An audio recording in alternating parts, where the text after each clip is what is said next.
Саламатсыңарбы балдар? Бүгүнкү маанайыңар кандай? Анда эмесе бүгүнкү сабакты баштайлы. Сабагыбыздын темасы кызматчы сөздөр. Бүгүнкү сабагыбыздын максаты кызматчы сөздөр тууралуу маалымат аласыңар.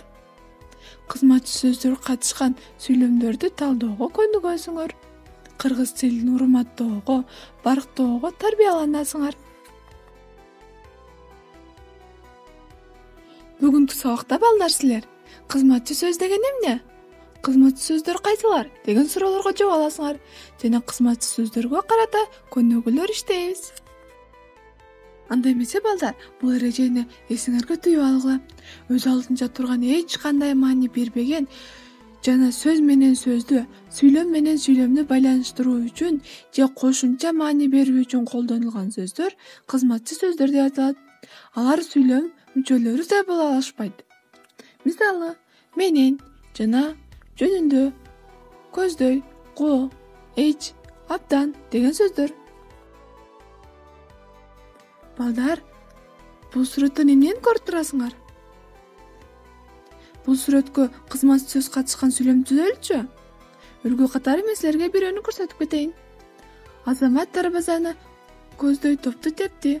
Бул жерде көздөй деген сөз кызматчы сөз. Дептериңерге кызматчы сөздөр жазгыла. Мен силерге менен деген сөздү жаздым. Силер жана башка сөздөрдү жазгыла. Балдар, силер сүйүнчү айтып көрдүңөр беле? Качан? Кимге жана эмнени сүйүнчүлөдүңөр эле? Анда эмесе мен силерге сүйүнчү деген текстти окуп берейин. Сүйүнчүлөө. Кыргыздар эжелдеден бери жакшылыкты, кубанычты башкалар менен тең бөлүшүүнү салт катары улантып келишет. Алардын бири сүйүнчүлөө деп аталат.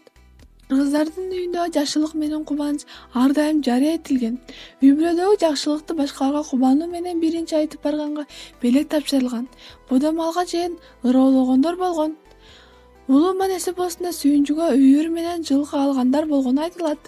Азыркы күндө да үй бүлөдө наристенин төрөлгөнүн жакындарына жана санаалаштарына биринчи сүйүнчүлөп барган кыздар менен балдар чоң белектерди алышат. Азыркы учурда сүйүнчүнү телефон аркылуу да айтса болот.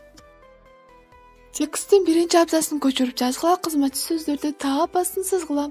Кыргыздар эжелдеден бери жакшылыкты, кубанычты башкалар менен тең бөлүшүүнү салт катары улантып келишет.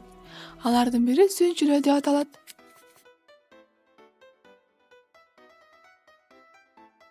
Эми балдар, текстте үчүнчү абзацын жазып, андагы кызматчы сөздөрдү тапкыла. Азыркы күндө да үй бүлөдө наристенин төрөлгөнүн жакындарына жана санаалаштарына биринчи сүйүнчүлөп барган кыздар менен балдар чоң белектерди алышат. Азыркы учурда сүйүнчүнү телефон аркылуу да айтса болот. Эми балдар, кызматчы сөздөрдү катыштырып, сүйүнчүлөө боюнча диалог түзгүлө.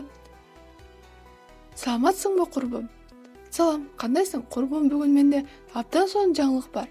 Болсун, кандай жаңылык? Курбум, Байчечекей балдар журналына биздин класс жөнүндө кызыктуу макала чыгыптыр. Абдан сонун болгон турбайбы? Сен мени жаңылыгың менен кубанттың. Рахмат сага. Көпчекиттин ордуна керектүү сөздөрдү жазгыла. Колдонуучу сөздөр менен, кийин, жөнүндө, чейин. Биринчи сүйлөм мен айтып берейин. Бишкек шаары Көпчекит айтып берчи.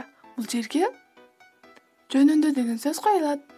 Бишкек шаары жөнүндө айтып берчи. Сүрөттөр боюнча байланыштырып сүйлөм түзгүлө. Үлгү катары бирөөнү көрсөтүп кетейин. Күндүн нуру теери менен гүл абдан сонун жыпар жытын чачты. Анда эмесе балдар, ушуну менен сабагыбыз аяктады. Үйгө тапшырма жана менен, жөнүндө, көздөй, чейин деген сөздөрдү пайдаланып сүйлөмдөрдү түзгүлө. Көңүл бурганыңарга чоң рахмат.